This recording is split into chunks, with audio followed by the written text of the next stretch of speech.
សួស្តីអ្នកនរគ្នាថ្ងៃនេះខ្ញុំមកធ្វើការ clicking នៅ Wi-Fi password របស់ខ្ញុំទេ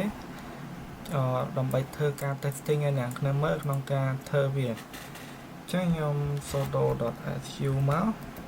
ខ្ញុំ root វាមួយសិនអញ្ចឹងខ្ញុំប្រើ i1config តែយើងបានបើកនៅអូខេខ្ញុំមាន 1.0 នេះដោយសារតែខ្ញុំបាន start ហើយអ្នកគ្នាអញ្ចឹងខ្ញុំមកធ្វើការ start ម្ដងទៀតទេខ្ញុំខ្លាចយូរអញ្ចឹងខ្ញុំ clear វាមួយសិនទៅតបមកទៀតខ្ញុំត្រូវ airdrop ហ្នឹងអញ្ចឹងខ្ញុំវាយ command មួយ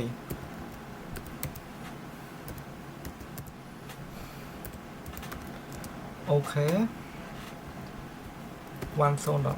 ដើម្បីឆែកមើលទៅលើ target ណាដែលខ្ញុំចង់ hack password ខ្ញុំអត់ទាន់ឃើញនៅ target របស់ខ្ញុំទេអូខេខ្ញុំ stop មួយសិនខ្ញុំមើលឃើញនៅ password អានេះ hack ទៅលើរបស់ខ្ញុំទេខ្ញុំមក hack ទៅលើរបស់គេទេសូមបញ្ជាក់កន្លែងហ្នឹងដឹងមួយណាទេណាគ្នាអូនេះគឺជាWi-Fi ដែលខ្ញុំចង់ hack password មួយហ្នឹងអូខេដែលមាន MAC address ប៉ុណ្ណឹងនៅ channel លេខ10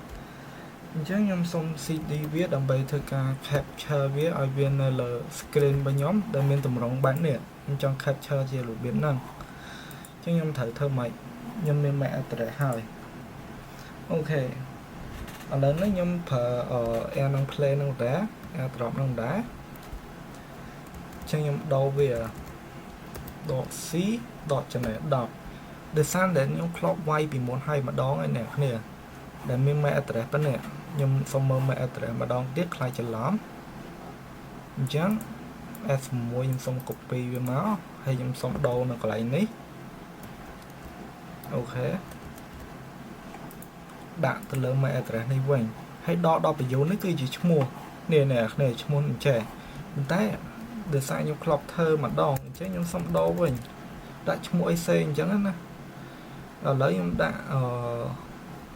ឡងអញ្ចឹងទៅខ្ញុំចាក់ដាក់ទៅហើយ 10 ហើយ .c គឺជា channel 10 channel 10នេះអ្នកគ្នាមិនហ្នឹងឯងមួយនេះ channel 10នេះហើយ MAC address ហ្នឹងគឺជា MAC address ដែលនៅខាងលើនេះមិញហ្នឹងអូខេអញ្ចឹងខ្ញុំដក 10 មកធ្វើការ handshake វាមួយសិនអញ្ចឹងខ្ញុំធ្វើការកំពុងតែ handshake វាហើយអូខេអ្វីដែលខ្ញុំត្រូវធ្វើបន្ទាប់គឺខ្ញុំ attack វាខ្ញុំធ្វើឲ្យវា default សិនបានខ្ញុំបាន handshake នឹងបានអញ្ចឹងខ្ញុំប្រើ command មួយដើម្បីខ្ញុំប្រើ airplay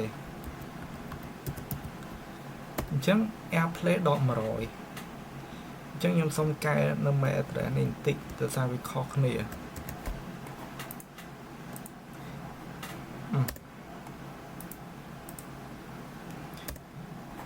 មានអារម្មណ៍ថា copy អត់មកសិនអ្នកគ្នាអញ្ចឹងសុំ copy ពីលើនេះមកវិញ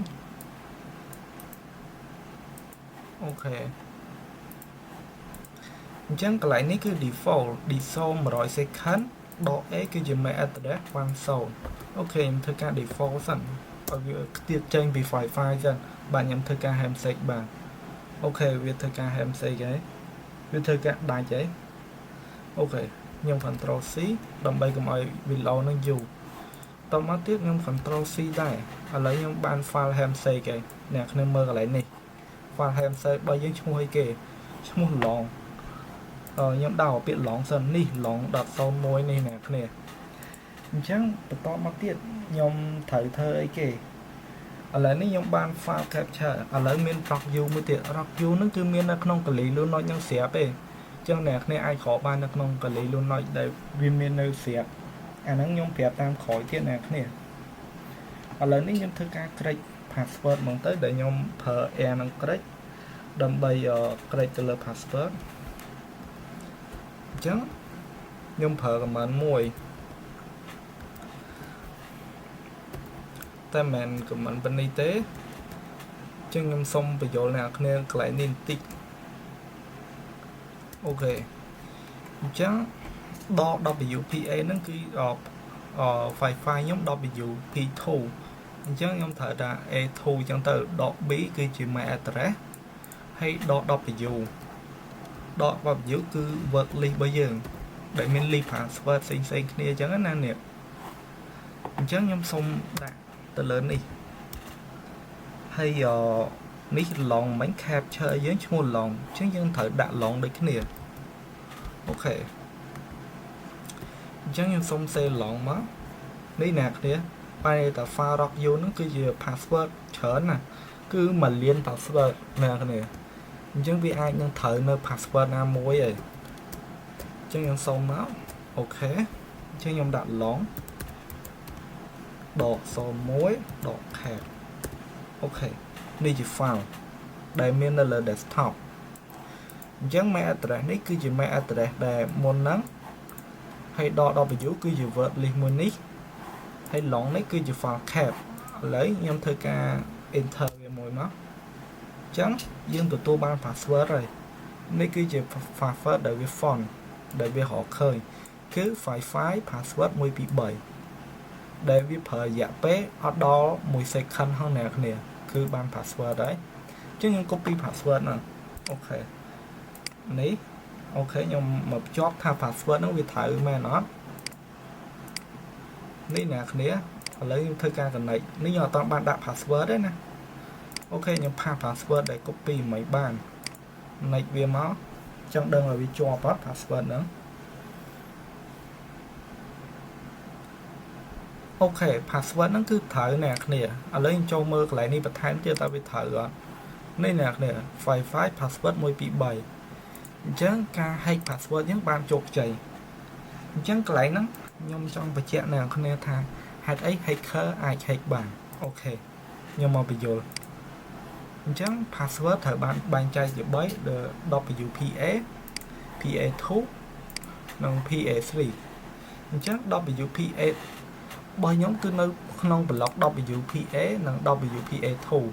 ដែលមាន password ប្រភេទចេះហើយនៅប្រភេទនេះអញ្ចឹង hacker អាច hack បានឥឡូវខ្ញុំបញ្យល់ WPA មក PA ហ្នឹងគឺបង្កើតនៅឆ្នាំ2003ដែលវាចេញជាទូទៅដែល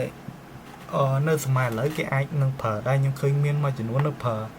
ដែលមានចាប់ពី8តួលេខដល់63តួលេខបានន័យថាតួលេខតួអក្សរលេខចូលគ្នាអញ្ចឹងទៅដែលមាន password បែបហ្នឹងអញ្ចឹង hacker គេអាច hack បានក្នុងរយៈពេល1នាទី1ទៅ5នាទីគឺអាច hack បាននៅតម្រង password បែបហ្នឹងគឺអាច hack លឿនអញ្ចឹងទី2គឺជា password ដែលចេញឆ្នាំ2004ដែលមាន WPA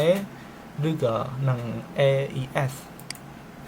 ដែលវារៀងខ្លាំងជាងមុនដែរគ្រាន់តែថា hacker នៅតែអាច hack បាននៅក្នុងរយៈពេល5នាទីទៅ1ថ្ងៃដែលមាន8តួអក្សរដែរដល់63តួអក្សរដែលមានតម្រង password បែបហ្នឹងដែលមានអក្សរមានលេខអីចឹងទៅឬក៏មានអក្សរហើយមានសញ្ញាអីតិចតួចចឹងទៅដែលមានតម្រងដូចបែបហ្នឹង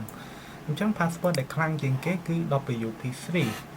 P3 ហ្នឹងគឺល្អអ្នកគ្នាបើអ្នកគ្នាអាច update ទៅ P3 ឬក៏ select ទៅ P3 បានអ្នកគ្នាគួរតែប្រើដែលមាន password ប្រភេទនេះដែល hacker អាច hack បានរយៈពេល1ថ្ងៃទៅ10ឆ្នាំឬក៏លើសពីហ្នឹងទៀតអ្នកគ្នា password ខ្លះខ្លាំងមែនតើអ្នកគ្នាដល់មួយជីវិតទៀត hack មិនទាន់បានហ្នឹងអញ្ចឹងគួរតែប្រើ password ប្រភេទនេះដើម្បីកុំឲ្យ hacker hack password លួចលេងអ៊ីនធឺណិតបានអញ្ចឹងយើងគួរតែប្រើហើយវិធីការពារអត់មានអីបាក់ទេគឺយើងប្រើ WP3 ទៅដូចដែលខ្ញុំប្រាប់មុនហ្នឹងអញ្ចឹងហើយប្រើពាក្យសម្ងាត់ដែលលើសពី12ខ្ទង់តួអក្សរដែលមានសញ្ញាមានលេខមានអក្សរធំអក្សរតូចលេខចូលគ្នាច្រើនអញ្ចឹងណាអ្នកគ្នាដែលលើសពី12គឺកាន់តែល្អអ្នកគ្នាអញ្ចឹងធ្វើការ update router និង firmware ជាប្រចាំអ្នកគ្នាគួរតែ update ខ្ញុំឃើញ router ខ្លះខ្ញុំទៅផ្ទះមិត្តភ័ក្ដិខ្ញុំគឺ router គាត់តាំងពីជំនាន់ណាជំនាន់ណីមកខ្ញុំគ្រាន់តែចុចមកហិចបានបាទអញ្ចឹង router យើងគួរតែ update firmware ថ្មីឬក៏ឲ្យអ្នកជំនាញនៅក្នុងការតបភ្ជាប់ Wi-Fi យើងឲ្យគេ update ឲ្យទៅគឺស្រួលទេអាច update ពីចម្ងាយបានទេអញ្ចឹង firmware គេចេញដល់ដូច2021ឯអ្នកគ្នាដូច TP link អីហ្នឹងហើយមួយទៀតគឺប្រើ VPN ទៅហើយ MAC address ដើម្បី fill link ទិញអញ្ចឹងVPN គឺល្អមែនតើហេតុអីខ្ញុំមើលចំណុចកន្លែងនេះ capture ហ្នឹងគឺជា file ដែលខ្ញុំ cap បានព្រោះវាអត់ប្រើ VPN ទេឥឡូវបើខ្ញុំប្រើ VPN វិញ Wi-Fi ហ្នឹងខ្ញុំ hack បានគឺខ្ញុំអត់បាន master key address ហ្នឹងបានទេ